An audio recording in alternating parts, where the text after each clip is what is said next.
Welcome to Conversations with Peter Boghossian. I'm here with Debbie Hayton. Very excited to be in London once again. Debbie, tell us about yourself before we play some Spectrum Street Epistemology. Hi, my name is Debbie Hayton. I'm a physics teacher from England. I transitioned 11 years ago now, which I guess is the reason why I've come to prominence. I've written pieces in the press on transsexualism. I've lived the life, and I've got quite a few things to say about it, some of which don't please everybody. Okay, you ready to start? Yep. Okay, can I go with the first question? Go on. The first claim. I know more about physics than the other person playing this game. Oh my God, you grossly overestimate me. You want a claim, or should I have a claim? Do aliens exist, do you think? Aliens? Yeah. Aliens. No, I'm strongly disagree. Really? You mean just anywhere in the universe do aliens exist? Yeah, there's no evidence for them. So until there's evidence, then this is a position I'll take. If somebody shows me an alien, then I'll change my position. Okay, that's fair enough. London is a good place to live. Oh, I'd say slightly disagree. Really? You should see the city I moved out of, Portland. You'd be in for a rude awakening. Why do you slightly disagree? It's busy, it's crowded. I like coming here, but I like getting out into the country and away from huge crowds. I know more about math than the other person playing this game. I don't know how much you know about math. Almost nothing. Next to zero. Next to zero. David Deutsch is my favorite physicist. What? That's for you to. Neutral. That's for you to claim. I don't know. Oh, you're my favorite. Oh, I was probably disagree. Who's your favorite physicist? Ooh, it's hard to tell. Richard Feynman, probably. Oh, you like Feynman? Mm-hmm. Yeah. One of my kind of informal mentors, Victor Stenger, he was a physicist. Reed,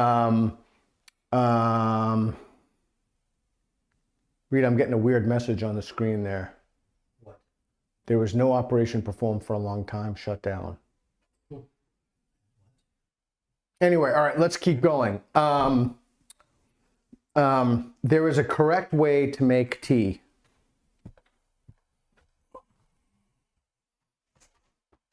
I'm slightly agreeing with this. I've got into trouble about this before now, about making tea the wrong way. How do you make tea the wrong way? Well, it's if you put the tea bag in. You're not supposed to do that, but I do. And if you add milk before you take the tea bag out, apparently that's wrong. I've been told off for that. I can tell the difference if tea is made correctly or incorrectly.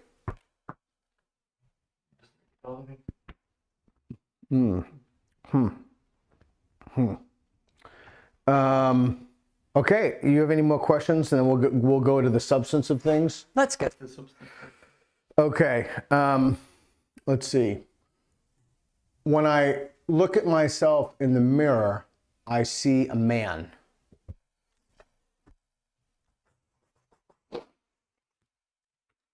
Slightly agree.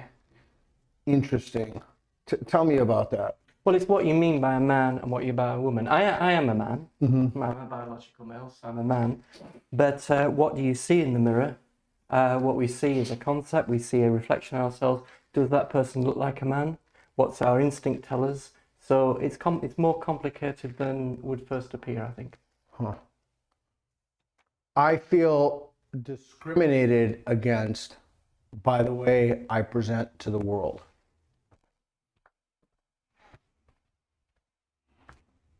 I might even come over here, actually. Strongly disagree. Yeah, I might even come over here. I don't feel discriminated against at all. You don't feel discriminated against? People don't discriminate against you. Well, not because of how I present to the world. Yeah. We all discriminate against each other for lots of different reasons. Sure. But I don't think being trans is the reason why I've been discriminated against. In some ways, it brings privilege. This. Do people yell stuff at you on the subway or something?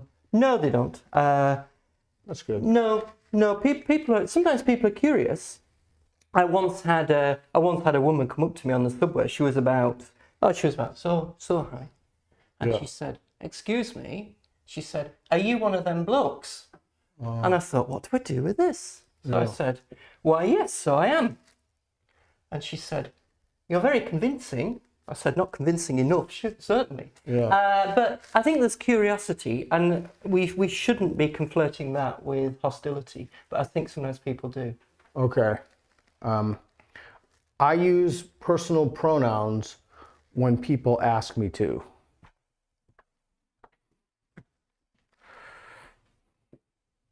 So when people ask you for your pronouns, you will. Oh, sorry. You will use other people's. When someone tells me, "Hey, would you use my pronoun?"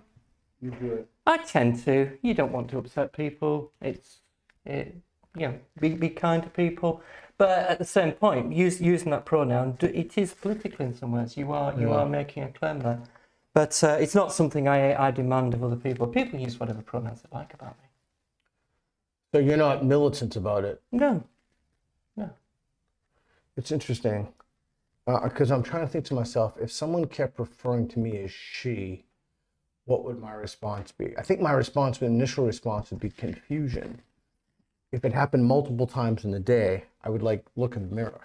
Well, this is so true, isn't it? It's what those pronouns mean. They used to describe other human beings. Yeah. So I would refer to you as he. Yeah. If I start referring to you as she, that causes cognitive conflict in me. It probably causes it in you, and probably causes it in other people. And does it make sense to other people? That's the question.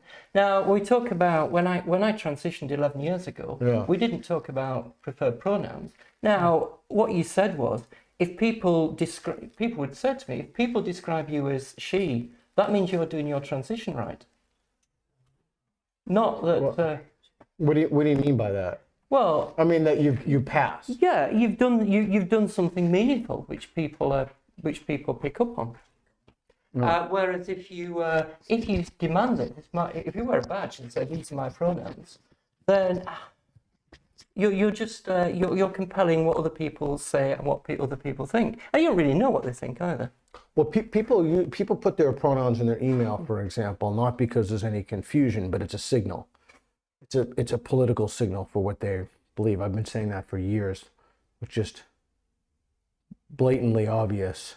What pronouns do you, or is these pronouns just not a thing for you? It's not a thing. My pronouns are I and me. That's the pronouns I use about myself. And you use whatever, when you're describing me to somebody else, use whatever pronouns you find easiest to describe the person which you see. That's what I would say. Huh. But there is a kind of fixation with that, no? People are there are some people who are utterly obsessed with that, and whole institutions have become obsessed with this. Yeah. What I think people are doing is they're replacing they're replacing what they see, what people are doing with some identity. So I identify as a woman means that is a decision I make, and everybody else has to go along with it. So my pronouns are then she, her, and other people have got to do as I say. I just think that's not sustainable. We're human beings. Yeah. We exist in community. We can't demand other people think a certain way. When you said you transitioned, you mean like you had top and bottom surgery? I've not had anything, no top surgery. I've had, transition for me was 3 stages. It was 1, changing the clothes I wore to try and create that social impression. Taking hormones, so taking cross-sex hormones, and then having bottom surgery, as they call it. You had bottom surgery? Yeah. So it's cut off. Yeah, it's gone. How do you feel about that? Well, sometimes you still feel it. You know, when people have got... sometimes you still notice it. That's a commitment. I'll give you that. Well, it is. And the rules of the health service here is that it's a treatment which is provided on the public health service. Yeah. But their claim was that you're fit and healthy going into this surgery, so you were going to walk to that operating theatre with the nurse. And you do. And the anaesthetist says, "Are you still sure about this?" And you say, "Yeah." And he says, "Right, let's go for it then." And trying to think of the claim. I am happy. People can change their sex. I'm going to fight you for this square, actually. Okay. Yeah. People can change their gender.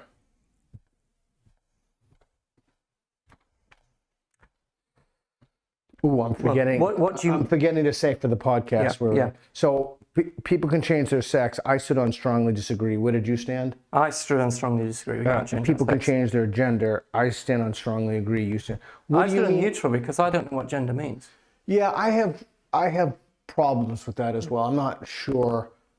I mean, I'm thinking of when I read Butler, just a way to present to the world that's typically the way the other sex presents itself. Yeah, is it, but are we then reducing sex to a presentation or performance in that way? It is. That's what Butler says, you perform gender. Yeah. So I do think it's a way, gender is a kind of performance. And if it is a performance, then by definition, it can be performed or else it wouldn't be a performance. And if it can be performed, like if you can, like a dress, like I just wouldn't wear a dress. I wouldn't even wear a kilt. I just, you know, but if I had to wear a dress, I would, and I'd just be like, all right, I'd deal with it. Kind of like the pronoun thing. Like if all of a sudden I had to go by she, I'd be like, well, all right, it is what it is. Like it would be a minor annoyance, but I suppose I'd get used to it over time. But it is confusing, the difference between the word sex and the word gender. And that's how I think of it. So why are you on the neutral? Because it wasn't defined what gender meant in that situation. How do you define gender? Well, it depends on the context of the situation, but he is to say it's the way in which we present ourselves. Yeah. Here's a claim that gender, this presentation of ourselves, is purely a social construct. Gender is purely a social construct. I'm having trouble with the word purely. Gender is purely a social construct. I slightly disagree. I disagree. Tell me why. I think there's some evolved instinct in us which is to present ourselves in a certain way. I don't think it can be purely assigned to society and what groups of people actually codify, but it does accentuate something that's already there. The same sort of presentations come up in different societies at different times. So I would say there is nurture as opposed to... So it's nature as opposed to just nurture, as some people claim. I guess this claim applies more to you than to me, so I'll just give away my hand and I'm going to go to the neutral. I want my penis back. I don't know where to stand here. I'm on the neutral. I want my penis back. Let's get the negatives right. I slightly disagree with that. It did have its uses on long country walks after visits to a hostelry at lunchtime. Yeah. But do I miss it? No. You don't miss your penis. Good riddance. Well, it's I can live with it. It's not something that concerns me one way or the other these days. When it disappeared, I was pleased to see it go. I've sort of mellowed a bit. You're pleased to see it gone. Yeah. It was fundamental to some. I didn't like that aspect of my body. Now it's gone. I don't think about it too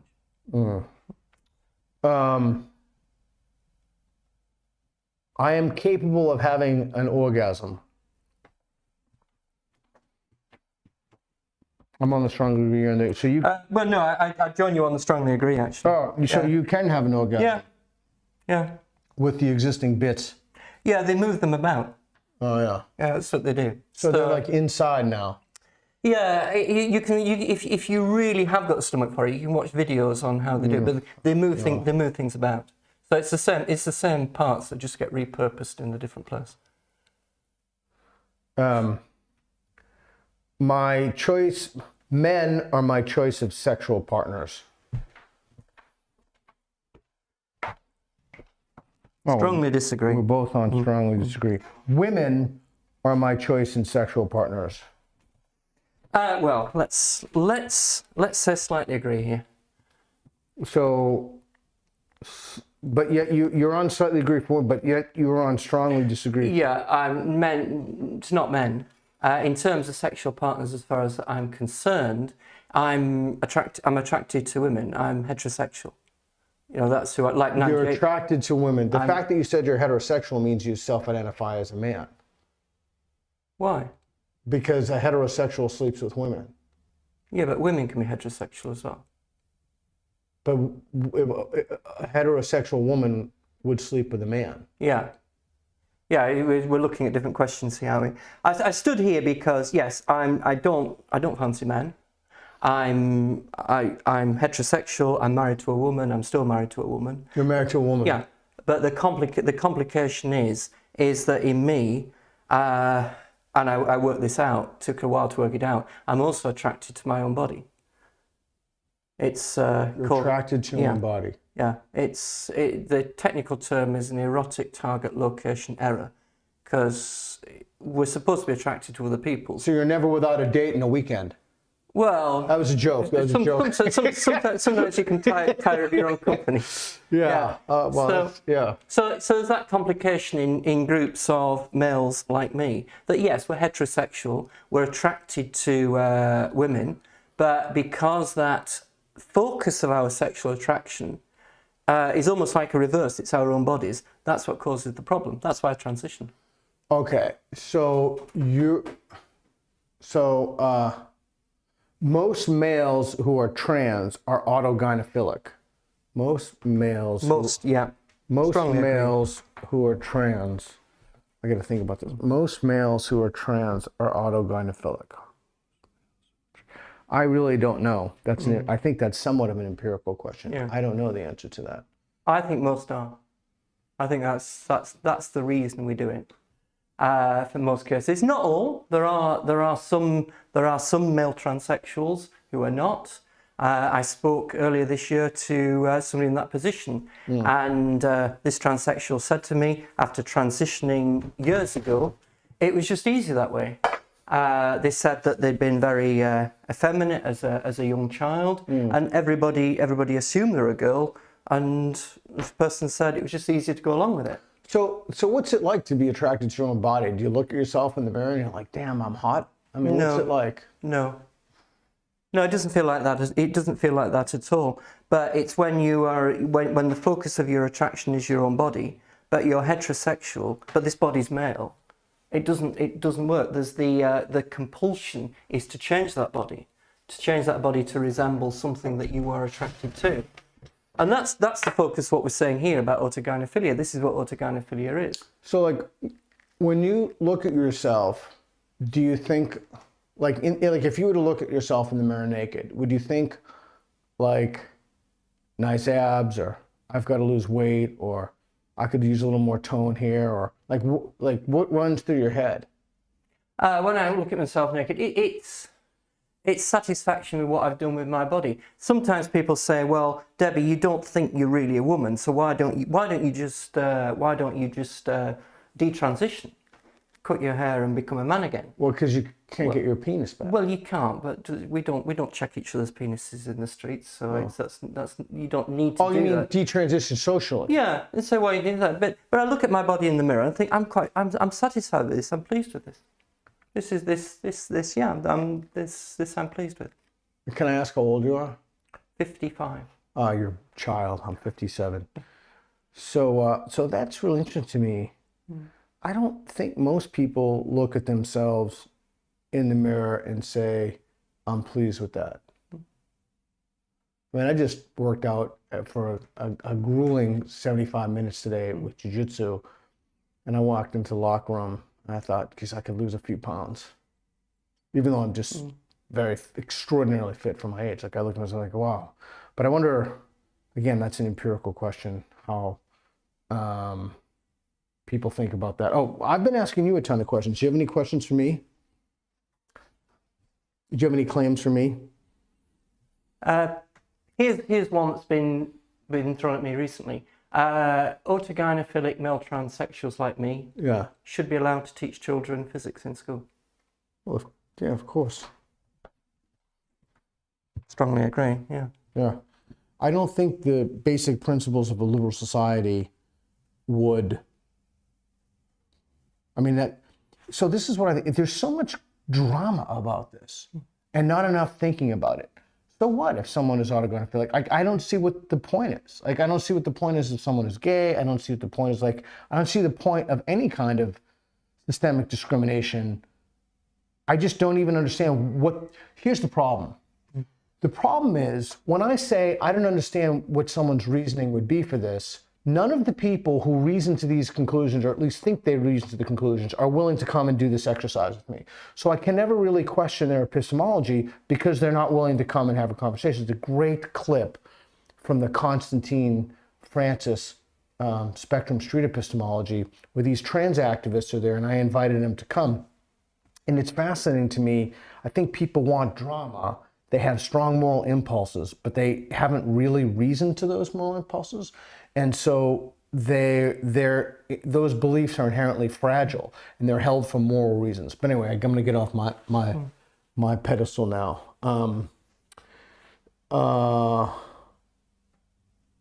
Here's one then. Yeah. Children, we should allow children to socially transition in schools. So socially transition. You mean like wear clothes of the opposite gender? No, I would say that is just gender non-conforming behaviour. But to actually put aside this impression that they're the opposite sex. So I don't even know. I'm not obfuscating. I'm genuinely trying to understand before I move. Why don't we go with the first claim and then that claim? Okay. Why don't we say we should allow children to wear like any kind of clothes they want? You know, of course you can't wear a big thing saying, you know, gas Jews, fuck you. But, you know, any kind of, from the context of gender. Yeah, I'd probably slightly agree with that. Because there are things that it's what's reasonable for children to wear. But what I don't think we should be doing is saying boys can wear this dress code and girls can wear that dress code. I don't think that's helpful. Yeah, so I'm on the agree. I think so. The idea, I don't know. I guess I'm torn. Like there is something about a kind of embedded value system, traditionalism. I'm not saying it's good or bad, but it does yield certain advantages of boys wearing boy clothes, girls wearing girl clothes. But I'm thinking like at a private school, for example, in the United States, because I went to a private school. We didn't have uniforms like a lot of people had, but we had a very, very strict dress code. No jeans. That's why I always wear jeans. I'm traumatized. No t-shirts. That's why I always wear t-shirts. Kind of lingering trauma from that dress code. But yeah, okay. Now let's do your claim about the social transition. So explain what that means. That means changing the child's sex marker on the records, requiring other children to refer to them with the opposite sex pronouns, allowing them to use facilities which are, I strongly disagree as well. Oh wow, we're both strongly disagree. Allowing them to use facilities for the opposite sex. Yeah, why do you strongly disagree? Because I don't think it's right to embed those ideas in children before they've grown up and able to understand what it means to be a human being, what it means to be an adult. Yeah, I think. And what happens sometimes is that prepubescent children are socially transitioned, and prepubescent children can do that. But what happens when puberty hits? Where does that leave them then, when their bodies develop along one certain pathway? Children should not be allowed to take puberty blockers. Should not be allowed not to. Be allowed. I strongly agree, and you strongly agree. What's your reasoning? They're not safe. They've not been properly tested. But we can make those arguments. This is an uncontrolled experiment on vulnerable people. But puberty blockers, they're not reversible. They delay the only puberty that child's going to get. It's putting them on a course for life, which can lead to cross-sex hormones. And children should not be doing that. Children should grow up first. Learn what it means to be an adult. If they want to transition, then maybe they can make an informed decision. We're all at least partially non-binary.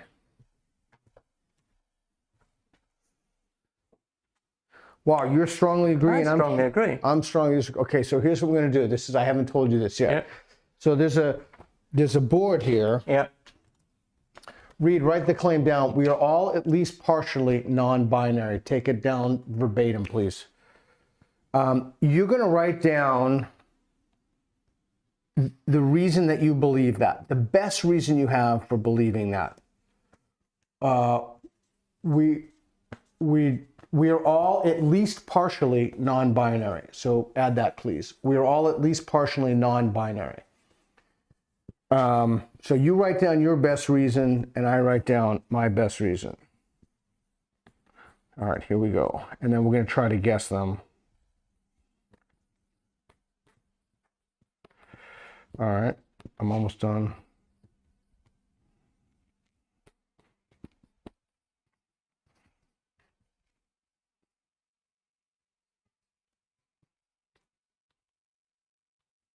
All right, I'm almost done.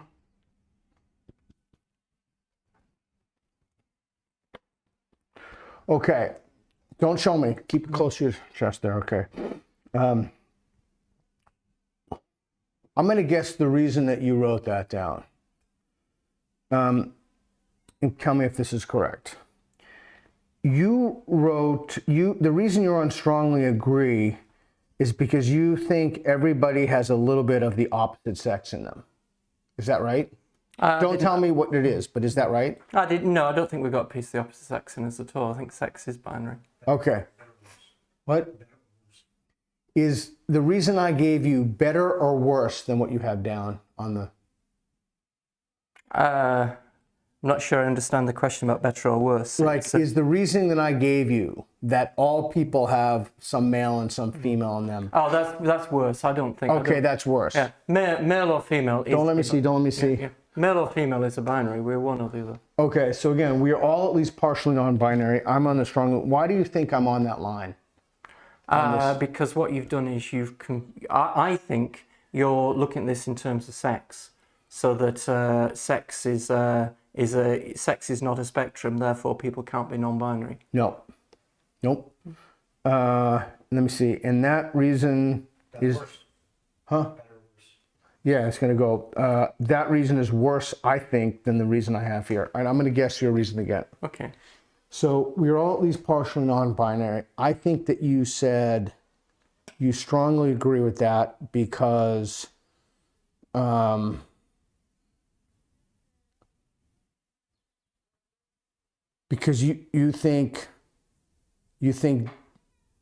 think I don't fucking have any idea. You think gender is a spectrum? I think that human beings are on a spectrum. Oh, you think human beings are on a spectrum? Yeah. So if human beings are on a spectrum, then why wouldn't you be on slightly agree? Because that would mean some are not. Because the moment you've got different, I've got my answer here. I'll keep it. Yeah, keep it here. Yeah, but on so many different spectrums, human beings are all different. Therefore, why should we have a binary? Okay. All right. So you want to take one more guess at mine?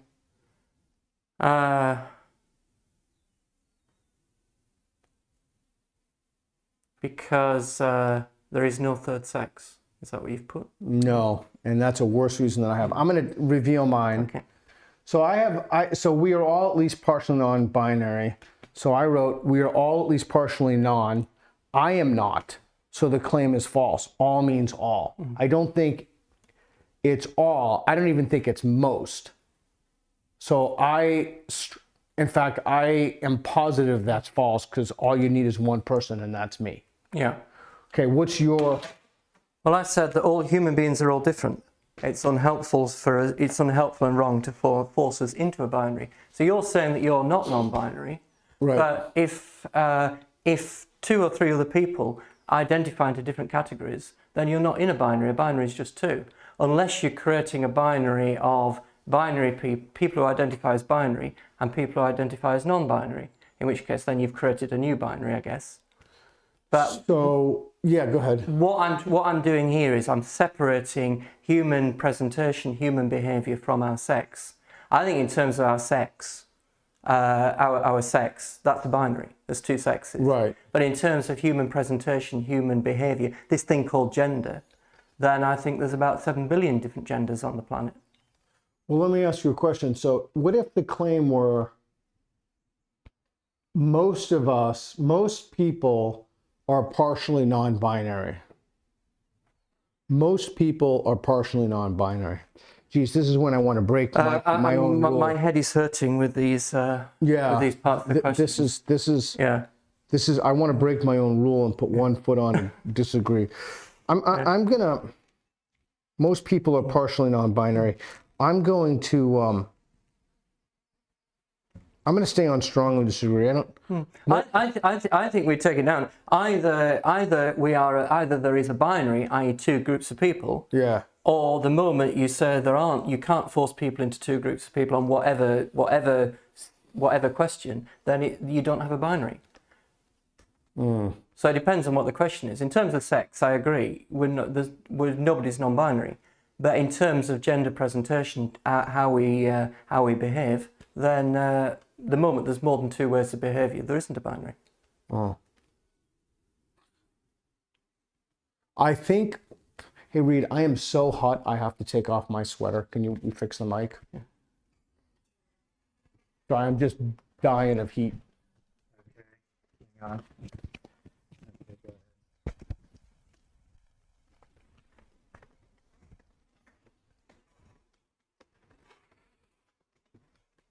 All right. I think the impetus to be non-binary is a social contagion.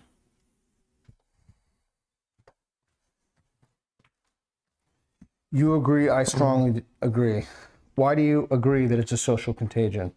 The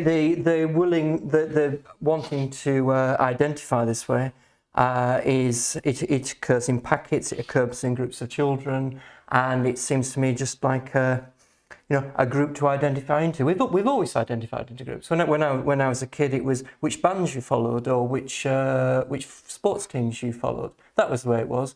And I don't see anything different, if I'm honest, with this non-binary. It's something that children identify into. If nobody else identified into it, what's the point?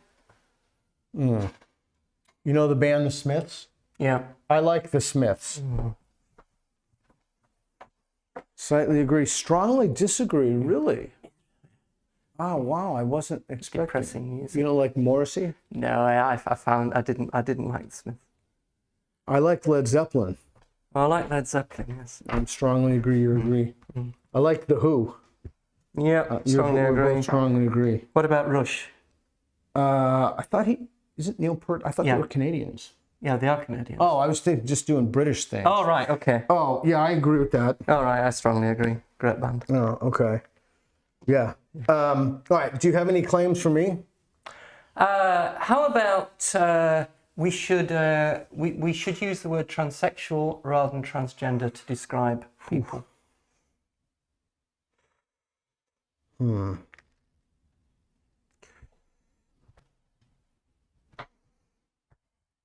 Slightly agree, I'm neutral. You're on slightly agree. You know, I asked, Aristotle has this thing, basically, I'm sure it's a translation issue, but the difference between bravery and courage. And I asked my mentor that, who was in his 90s, German Jew. And I said, Frank, what's the difference between bravery and courage? And he said, them's just words. But I think, it's just, from asking people what they believe for so long now, I think people just define words in different ways. And sometimes they're just loony, and other times you just have to kind of figure out what they mean. But why do you think, why are you on the slightly agree? Well, I'm not polarized on this because I don't think we should be telling people how to describe themselves. If people prefer a word, let them go with it. But on the other hand, I am transsexual. I describe myself as transsexual, so I'm supporting myself here. But is this word sex? We know what sex means, and a transsexual is somebody who presents themselves in a way typical of the opposite sex. I'm not convinced I understand what this word gender actually means. Oh. So that's why I prefer the word transsexual. But if somebody else prefers the word transgender, I'm not going to lose any sleep over that. If I were given $1 million, I have a, let's see, how can I say it? I would want to be given $1 million. I'm trying to think of how I won't want to frame it. Basically, if everybody would view you as the gender, or as the, however you want to, whatever term you want to use, I would rather have that than $1 million. $1 million would be nice, but I was in a mess 11 years ago. Yeah. And it's hard because 11 years on, I'm so comfortable with myself, and I say, I don't really care whether my penis comes back or not anymore. You know, I'm beyond this. I'm then thinking, well, let's take the $1 million, and then I wouldn't need to go to work tomorrow. But on the other hand, I do know where I came from, and I do know what sort of state I was on. And without being able to change the way in which I presented at that time, the $1 million would have been meaningless. Yeah, so if I had to live my whole life and everybody think I was a woman, I would totally take $1 million over that. Like, if the price I would pay for $1 million would be that everyone would be like, there she is, I'd totally do that. I mean, hopefully they'd be saying, oh, she's pretty hot for an old lady. But I would totally do that for $1 million. Yeah.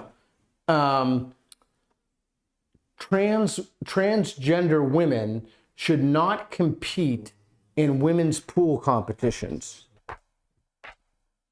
Oh, strong, not compete. These negatives are upsetting me. Yeah. Oh, pool competitions. Yeah. Yeah. This is a current news story. Yeah, I saw that. That woman walked off when she found out she had to compete against a NATO male. Yeah, and what was interesting was that people applauded her, whereas if that were done 2 years ago, people would have been booed and horrified, etc. Yeah. So, actually, you know what I asked Louise Perry? Well, before I do that, what's the best reason you have for why transgender women should not compete in women's pool competitions? Well, most competitions of that sort of activity are mixed sex. Women and men will compete together, but men tend to win.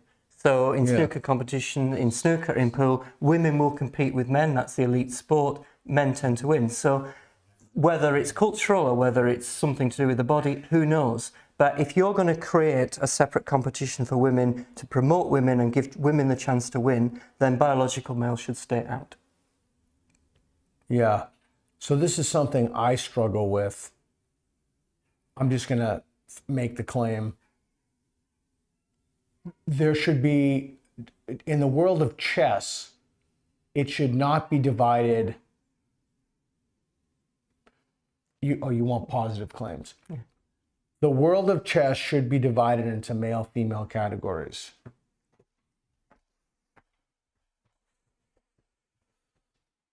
See, I'm neutral. You strongly disagree.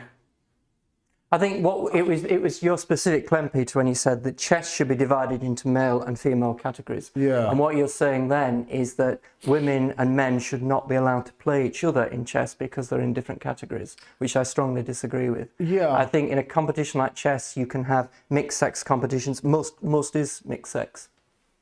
But if you want to put on a competition for women, then you can do that alongside the main competition. You could put a competition for men if you wanted, but it wouldn't. The same people would win it as would win the. Huh. Here's one. The trans issue is more important than the immigration issue in the UK.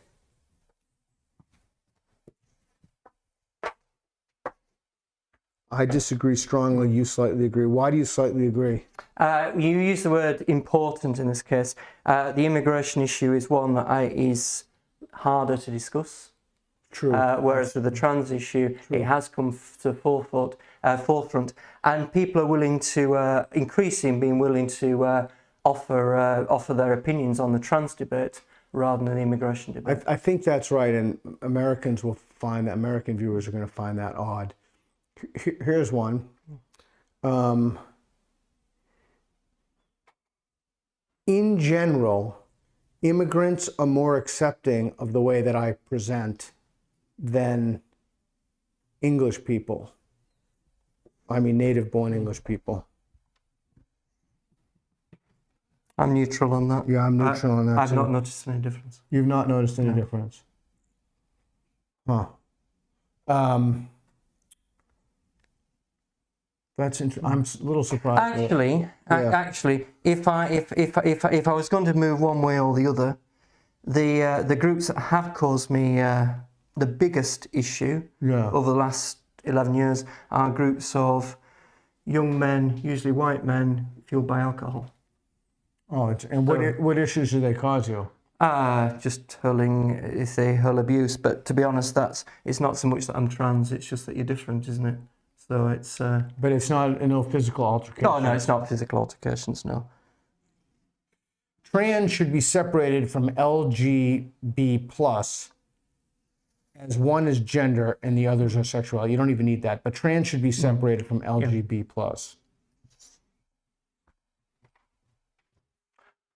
I strongly agree. You slightly agree. Why?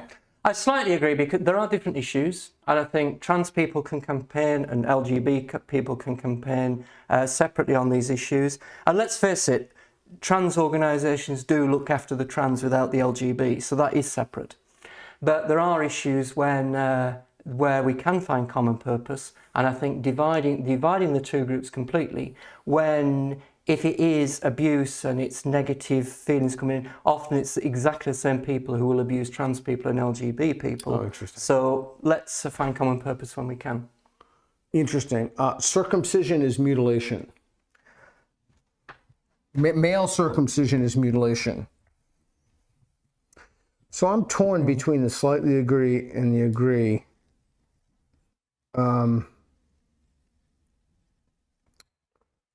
I'm gonna stand on the agree. Yeah. That was for males. Female. It's not. It's called infibulation, but it's not female. It's hard to say. It's hard to do it without the term like FGM, female genital mutilation. But the removal of the clitoris in a God, shit. Now we're gonna get banned from YouTube. Shit. Shouldn't have said that. All right, let me see how I can rephrase this. The removal of the female sexual organ is mutilation. We both strongly agree. In all cases. I would say in all cases, until somebody came and said there was a specific like medical a cancer. Yeah, specific medical reason. It would have, and it has to be a good one too. Yeah. So that now I said when it came to male, I said agree because you can argue that it doesn't have the same negative impact, but it's still mutilation. Yeah. And there may be medical reasons for circumcising males. In which case, okay. Well, then I'll go to agree because I could think of the removal of the female.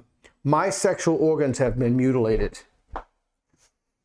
Well, yes, they have. So you strongly agree, and I strongly disagree. The person across from me, their sexual organs have been mutilated. Well, you don't actually know my sexual organs. I don't know. I'm assuming not. Yeah, I'm assuming not. Intact and ready to go. Rita's dying over there. Adults should be able to transition, no questions asked. No questions asked. Ooh. Adults should be able to transition, no questions asked. I say slightly disagree, and you disagree. Why you disagree? Because the result is profound. Transition is not some picnic in the park. This is huge. And if somebody's going to transition, then I think lots of questions should be asked of them. Otherwise, well, I use my own example. Yeah. That I had a therapist who did ask me questions and did say this, and now I'm a bit. It doesn't mean as much to me now. And sometimes I might think, well, why did I go through all that? And it's thinking back to those questions, when I was being asked those questions, that I can remember how I felt when I was being asked questions. And the memory of the feelings at the time says that, yes, even though it's no longer a huge issue to me, at the time I needed to go through with it. If I just transitioned, no questions asked, I think I'd now be thinking, did I really need to do that?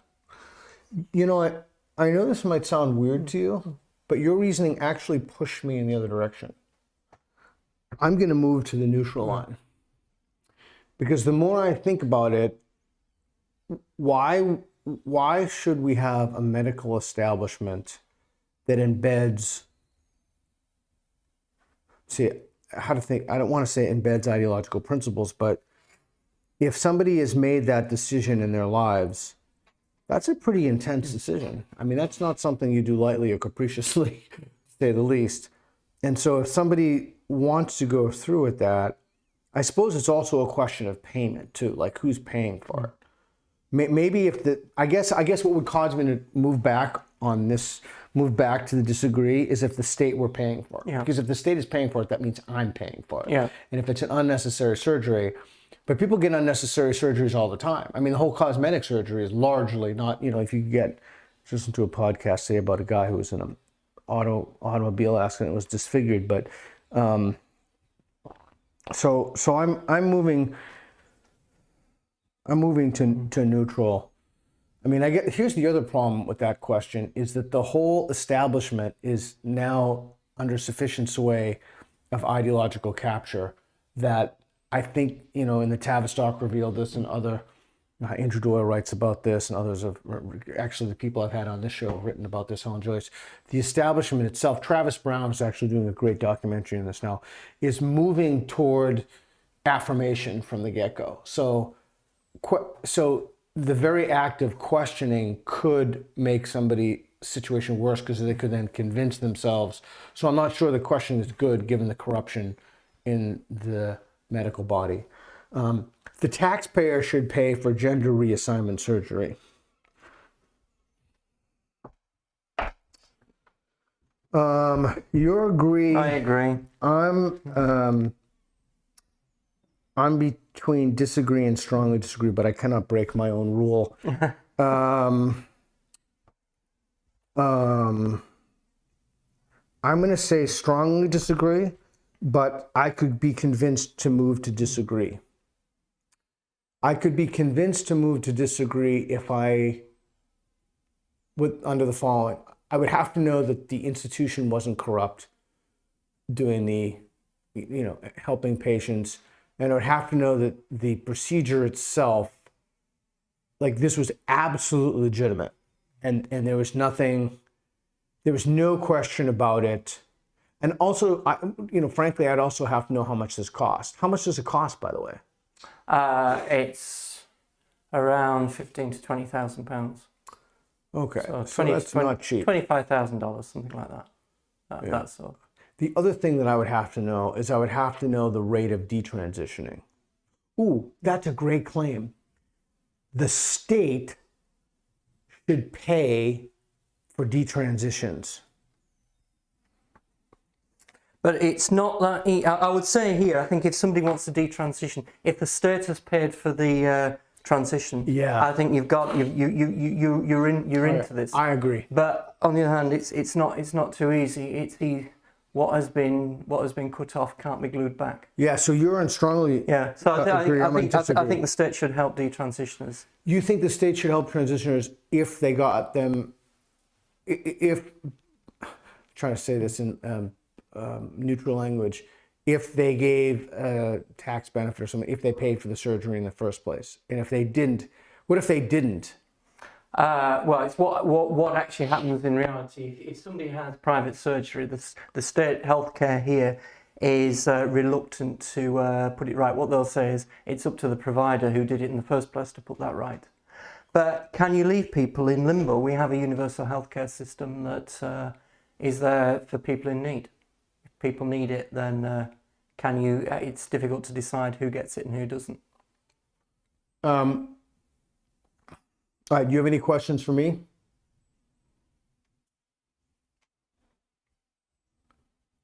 Yeah,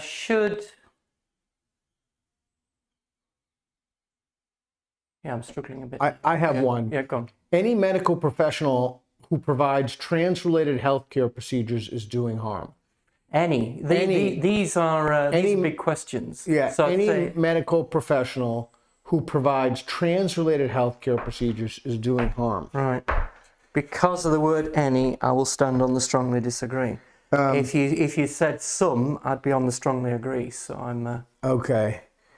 I'm struggling between strongly agree and agree.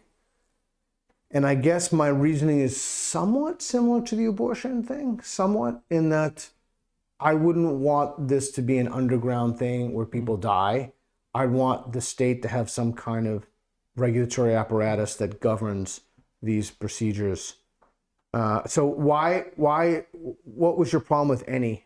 Well, too broad? It's too broad. So anybody involved in trans-related healthcare, according to the claim, is doing harm. And I don't believe they all are, so I strongly disagree. If you'd said some are doing harm, then I would be standing on the strongly agree, because I think some are doing harm. Then let's change it. Every medical professional who provides trans-related healthcare to minors is doing harm. Oh, it's what you mean by, and then we've got to define the question. What I'm standing on neutral now. Okay. What do you mean by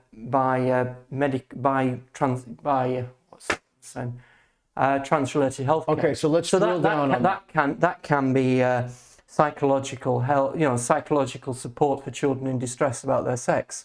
I don't think that's harmful. Okay, so let's drill down on this. So it's right now we have every medical professional who provides, it's killing me, trans-related healthcare procedures to minors is doing harm. Let's break down what we mean by trans-related healthcare. Do you mean puberty blockers and cross-sex hormones? Let's go with those first. Every medical professional who provides trans-related healthcare procedures, every medical professional who provides puberty blockers to minors is doing harm. I strongly agree with that. I strongly agree. Every medical professional who provides every medical professional who provides surgery to minors is doing harm. Strongly agree. What, surgery in form of gender surgery? Yeah, it's not something. Children aren't allowed to get a tattoo, for goodness sake. Yeah. Do you think children should be allowed to get a tattoo at 12? No. I don't either. No. So it's pretty insane that they can have their breasts removed at 12. Yeah, and children are not allowed to have tattoos until they reach the age of majority, which is 18. You've got to call it somewhere. But if a 12-year-old can't have a tattoo, then they should not be having double mastectomies because they feel unhappy with their body. No. Okay, this is something that I have struggled with.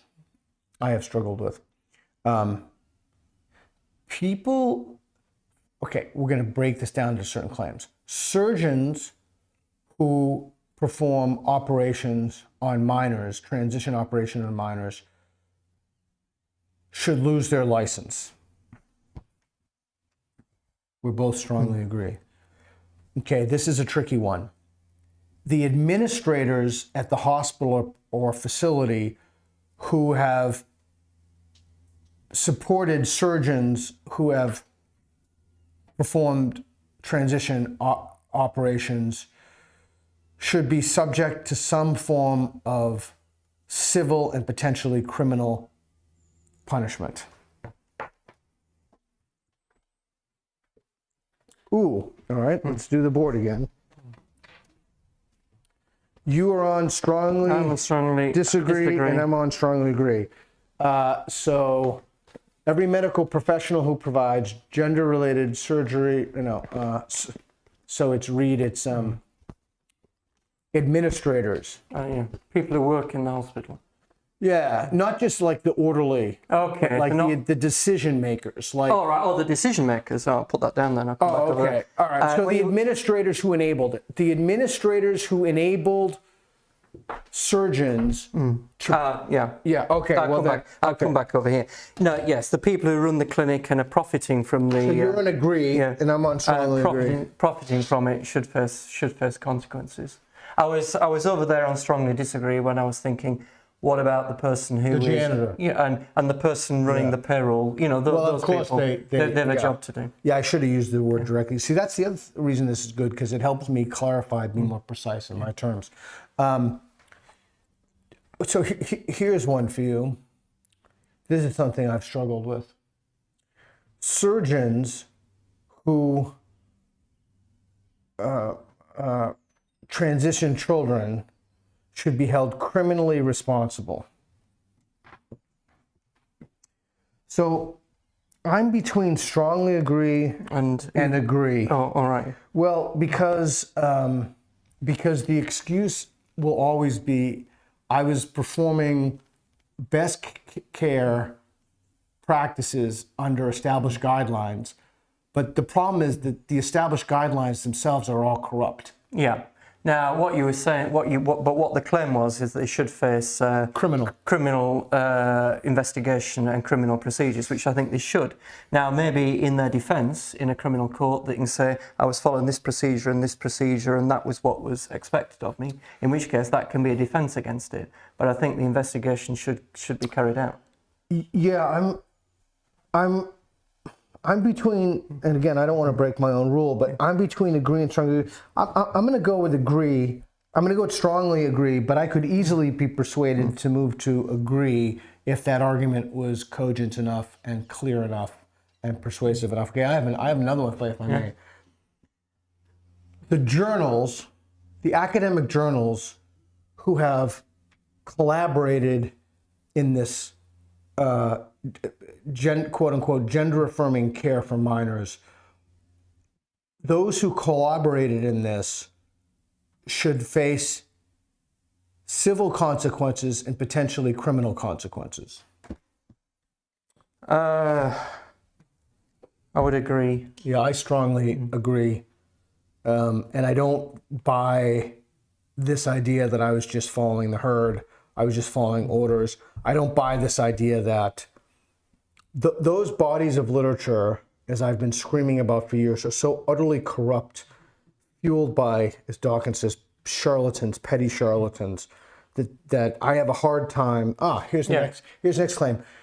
Go ahead. Sorry, interrupted you. Editors and editorial boards make a conscious decision. Yes, they can publish gender-affirming papers, but they've been not publishing the contrary arguments. And the place in academic journals should be to publish different papers so people can come to a conclusion on that. All right, here's one. Autogynephiles should be able to wear dresses at conferences where women are present. I strongly agree. I think anybody can wear anything they want, just about. I've got one for you. Mm-hmm.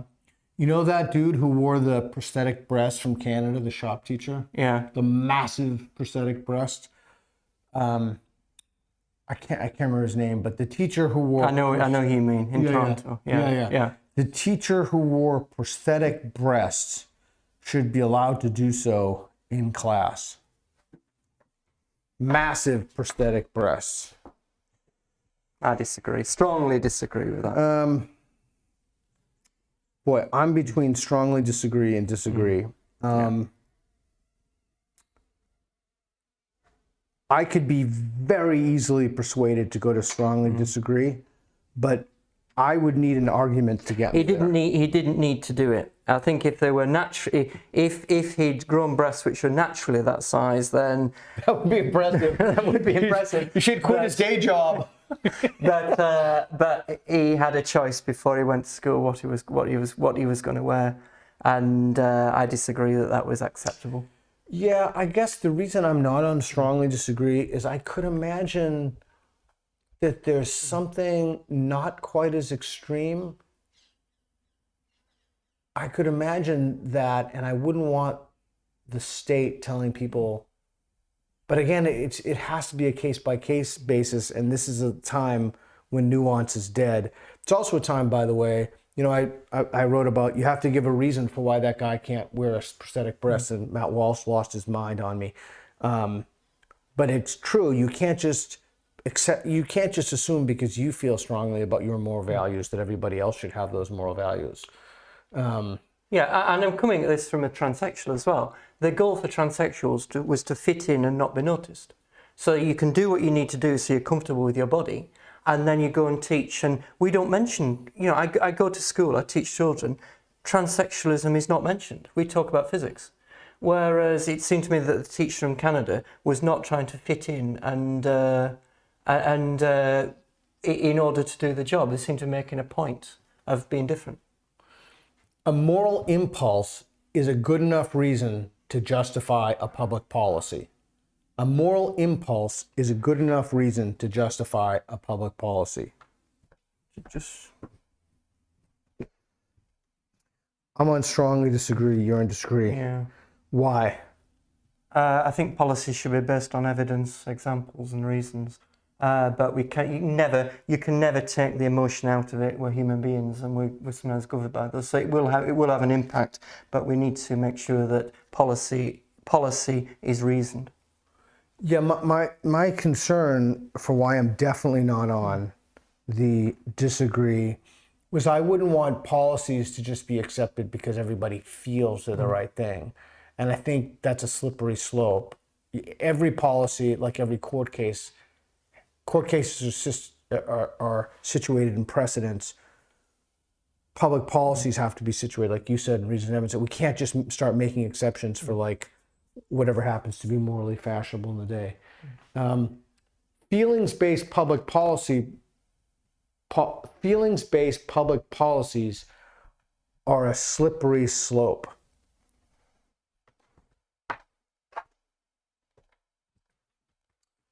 Okay, I'm on strong agree. I'm on agree. Yeah. Tell me why.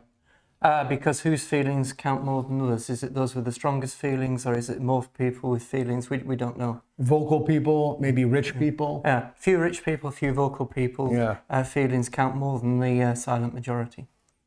Yeah, it seems that the vox populi always gets trammeled by those, by certain elements of society. It's interesting. The whole class thing, I find the class thing to be fascinating here on the island.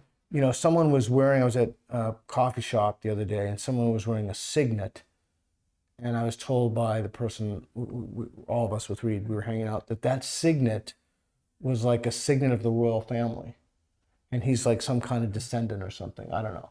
But I just found that to be like an American can't, I couldn't wrap my mind around that. Like, it was just bizarre to me. Oh, I got one for you.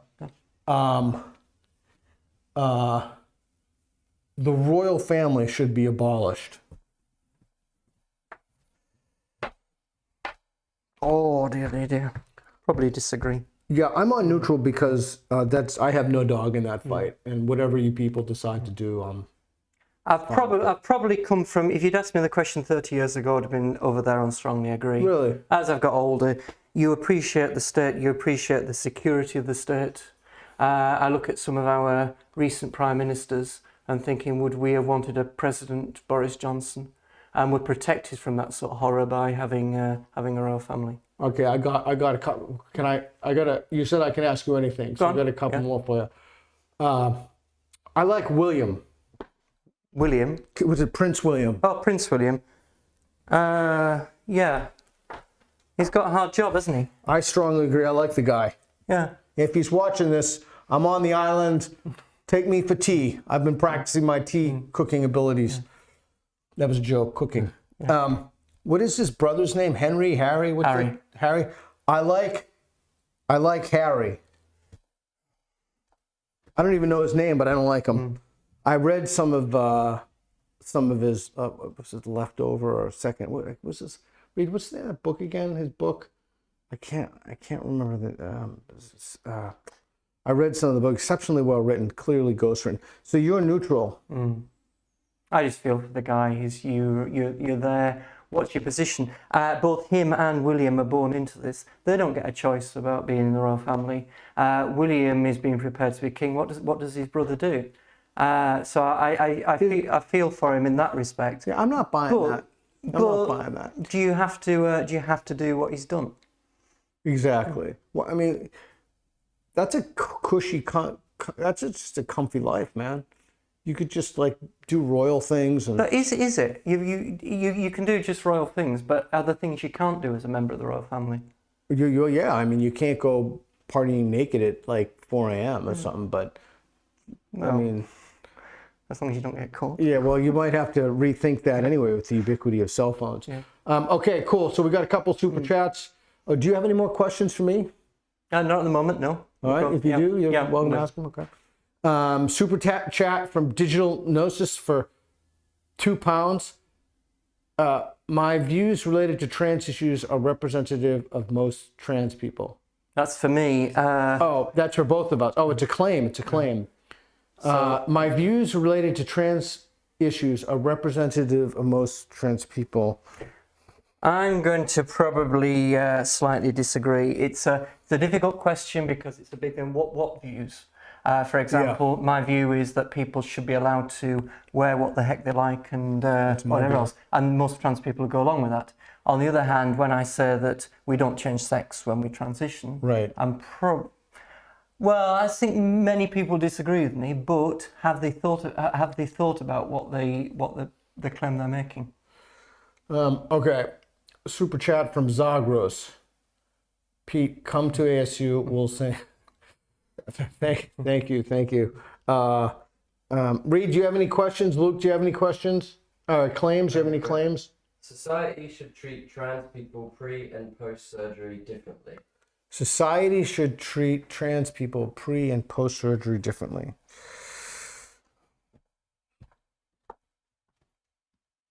Really? I disagree. I'm almost. Why should we treat trans people differently at all? That's the question, I'd say. Well, that's a good question because I'm thinking about like what difference. I'm surprised that you're there. Yeah. What difference? How would that difference manifest? Well, I guess what you're saying is which public toilet should I use? Should I use the men's or should I use the women's? And is that different in post-surgery and pre-surgery? Yeah, so that's not, I'm not saying that that's incorrect, but that's not how I look at it. So how I look at it as, like, you had your penis and testicles removed. That is a commitment. Yeah. Like, there's no question at all. That is the gold standard for commitment.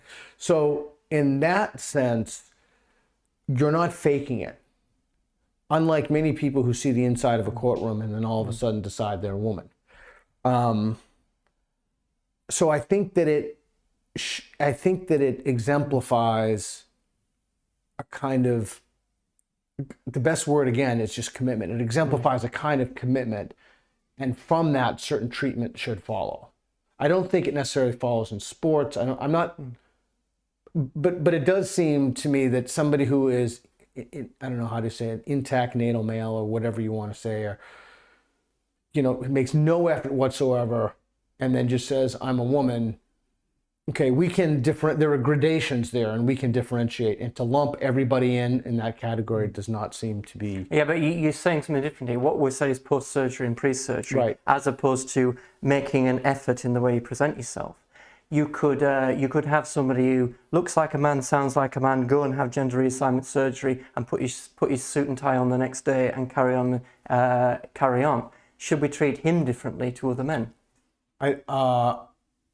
Again, I guess it depends on how. There really, truly is something unbelievably profound about voluntarily having your penis and testicles chopped off. And walking to the operating theatre to have it done. Yeah. I mean, voluntarily. Yeah. And so if somebody is willing to do that, it would seem that, I don't want to say entitled, because that's not exactly the right word, but I don't know how to frame it. I don't know how to phrase it, but it seems that certain acts of dignity should follow from that, as opposed to the people who are just faking it, and they are legion at this point, and we know this. Is it morally wrong to present ourselves as a different... Wait, the one up above. Super chat from Tim Butler for $20. Thanks, Tim. We're a volunteer, nonprofit. All this goes to the nonprofit. Is a conversation with Matt Walsh in the future? I've reached out to Matt. I've reached out to Matt repeatedly. He refuses to have a conversation with me. I've reached out specifically about his claim that he made that, we don't need to give reasons for why the prosthetic breast guy in Toronto. So I'm happy to have a conversation. He refuses to have that conversation. Most ideologues would refuse. So in one sense, he's mirroring the woke left, right? Won't talk to people with whom he has perceived ideological differences. Okay, a couple more claims. Is it morally wrong to present? It is. It is. It is morally wrong to present yourself as a different gender than your sex. We both strongly disagree. What's your reason? Then I'll tell you my reason. Because we shouldn't be saying to human beings, you've got to follow this certain rules. We shouldn't be saying to men, you've got to look masculine. We shouldn't be saying to women, you should look feminine. I mean, it seems like an idiotic question. No offense to whoever wrote it, but people can. You want to wear a dress? No one's stopping you. No, I think there's something. I think I know where people are coming from. Where are they coming from? Well, it's the idea as human beings, we react to other human beings of different sexes differently. So that when women see another woman or a man, they react to them differently. So the question there, I think, is coming across is, if I'm dressed like this and I trigger the neurons in another human being, is that woman lowering her guard against me in a way that she wouldn't lower her guard against you when we're both biological males? Yeah, I'm not saying that one ought to have a certain reaction to that. Certainly not morally.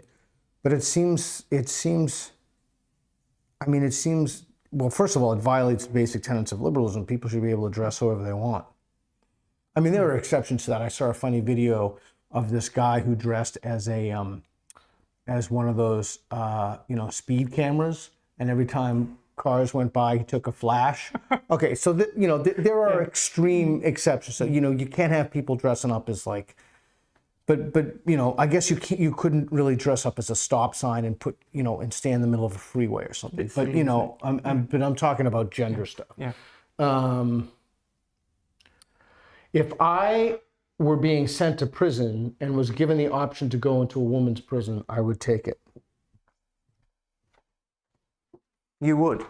Oh, yeah, no question about it. I'm on strongly agree and you're on strongly disagree. Oh, there's no question I would go to a woman's prison. It'd just be easier. And I wouldn't have to worry about being gang raped. Yeah. Yeah.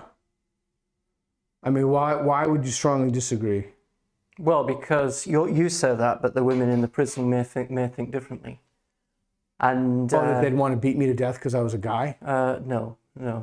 But you look at what the prison population is. There are not, I don't know what the situation is in the States, but here there are not two equal prison populations. Yeah. In England and Wales, we have about 96,000 men in prison and 4,000 women who are in prison for very different reasons. Right. Men have got crime, women, a lot of them are for unpaid fines, for example. So that is a specific small group which has been kept separate from the main population to protect them. Now, I think trans women, such as me, would also, I can't imagine that a prison governor is going to let me into their prison, a male prison, because no, but the claim was, what if I were being sent to prison and was given the option to a woman's prison, I would take it. So if you're given an option, which would you go to? Well, I wouldn't take the option of the women's prison because I think it's wrong. Now, I'd be saying I'd be a very vulnerable prisoner. Yeah. And in a male prison. Yeah, and I know of a transsexual who was sent to prison. We're talking 40 years ago here, about 1980, and turned up at the men's prison and the prison doctor said, I can't have this person in here, there'll be chaos in the prison. Yeah. So that person was then sent to a female prison. That was over 40 years ago. So in that case, you've got to say that women are a vulnerable group, so they should be housed separately, and trans people like me are a vulnerable group, so you've got to house them separately. But putting those two groups together, you're going to attract all the chancers and all the people who are looking for an easy ride, aren't you? Yeah. Okay. Trans men should be given a choice as to which prison they prefer. Trans men should be given a choice as to which prison they would prefer. Okay, I got to think about that. I slightly disagree. Trans men should be given a choice as to which prisons they would prefer. I got to think about that. I got to process that. Trans men. These are biological females Yeah. who prefer to go into the men's prison. Should you let them?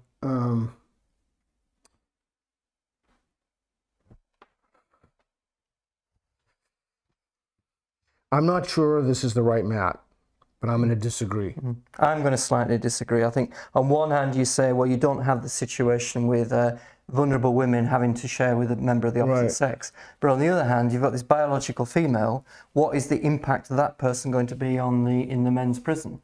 I grew up as a boy. I know what I know what male company is like. It's where I've come out of, and I'm thinking a biological female who has transitioned going into that. But on the other hand, so I'm slightly disagreeing because it's their issue, but it's not. I don't think it's a great idea. Yeah, there was something about going to prison. Like you in prison, like you don't get a choice. That's the whole idea of prison. I mean, Yeah. So I guess I have a institutional problem with. I don't know. It's something about it that rubs me the wrong way. All right, cool. Do you have any final questions for me? Claims? Shit, Reed's gonna kill me. Do you have any final claims for me, or at all? Trans people have overreached in their demands in the last few years.